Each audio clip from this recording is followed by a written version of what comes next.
automóvel que temos connosco é o Alfa Romeo 1900 CSS. É um Alfa 1900 carroçado pela Touring, é o último modelo carroçado pela Touring, representa no fundo uma versão especial daquele que foi o primeiro modelo de produção em massa da Alfa Romeo.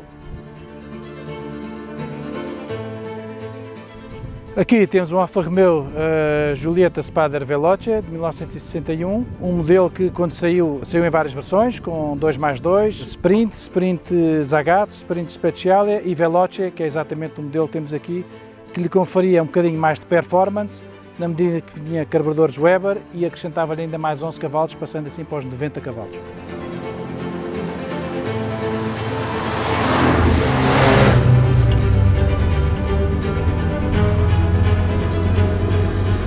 O 1900 conta uma história muito interessante da Alfa Romeo porque no período anterior à guerra a Alfa era basicamente uma marca um bocadinho de alfaiate, porque fazia automóveis em séries curtas, muito sofisticados, com motores de 6 a 8 cilindros, todos eles veículos que não eram acessíveis ao comum dos mortais.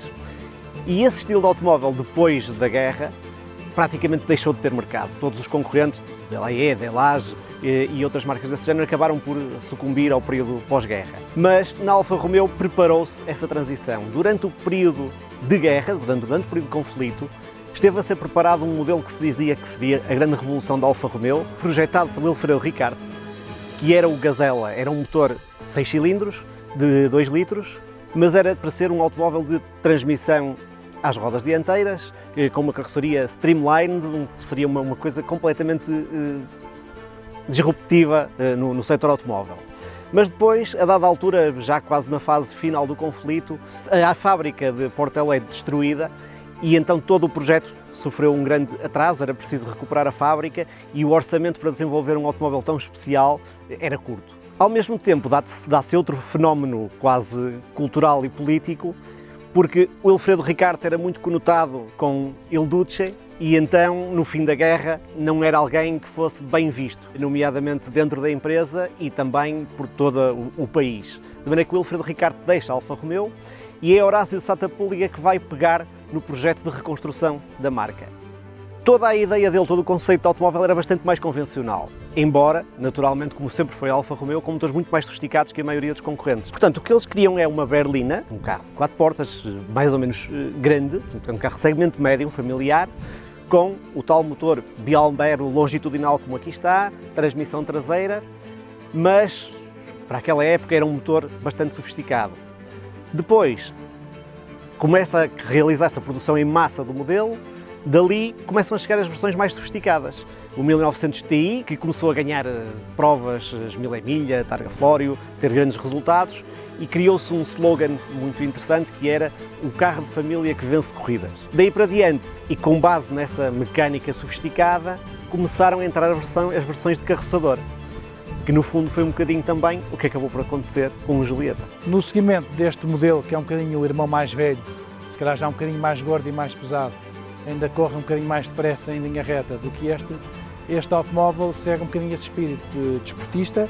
Por um lado, um automóvel que foi feito já com alguma quantidade, portanto já não foi produzido em microséries feito à mão, mas é um automóvel que já traz esta componente mais esportiva. Portanto, apesar de ter este nome Giulietta e apesar de ter este look tão romântico e tão quase feminino, porque realmente é um automóvel muito bonito, ele é um lobo com uma pele de cordeiro. Neste caso estamos a falar de um 1300, que por ser Veloce tem mais 11 cavalos, portanto dá-lhe 90 cavalos, tinha uma velocidade anunciada de 185 km/h, que era bastante impactante para a sua época, e é um carro que, com toda a sua estrutura mecânica, com os seus carburadores, com a estrutura monocoque, com a tração traseira, um carro tão pequenino, com cerca de 800 kg, fazia frente a Porsche, na altura na competição, e às vezes até em zonas mais de curva e contra Ferraris de 3 litros, ou outros modelos muito mais potentes do que ele e que não se esperaria que fossem rivais para este pequeno bólido.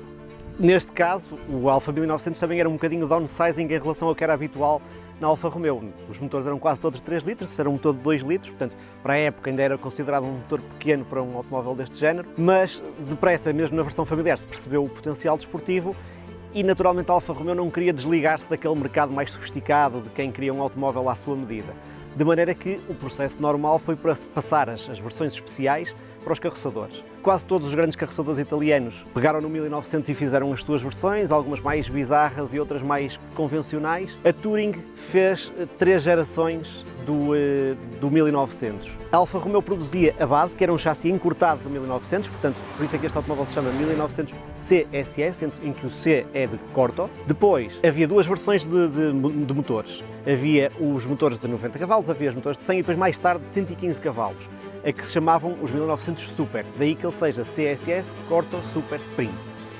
Além de ser um motor mais potente, de 115 cavalos, as carrocerias foram evoluindo. Esta é a última carroceria criada pela Touring, sempre desenhados pelo designer interno da Touring, que era filho do fundador, Carlo Anderloni, e este automóvel é conhecido como o coupé de 2 janelas, porque não tem nenhum vidros traseiros para os bancos de trás.